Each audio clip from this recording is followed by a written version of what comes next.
The Hakko FM-202 and FP-102 soldering stations can now be used for desoldering with the FM2024 Desoldering tool and control module. The control module uses shop air to create the vacuum and fits neatly under the station to conserve valuable bench space. The FM2024 features superior heat transfer and thermal recovery, a quick change nozzle heater cartridge, an easy to remove disposable filter, and it can be easily converted from gun to pencil configuration. To add desoldering functionality to the FM202 or FP102 soldering station, simply plug the handpiece into the receptacle on the desolder control module and then connect the module to the station.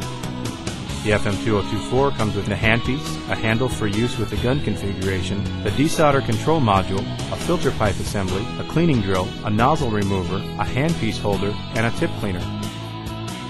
The FM2024, a fast, efficient desoldering tool from Hakko.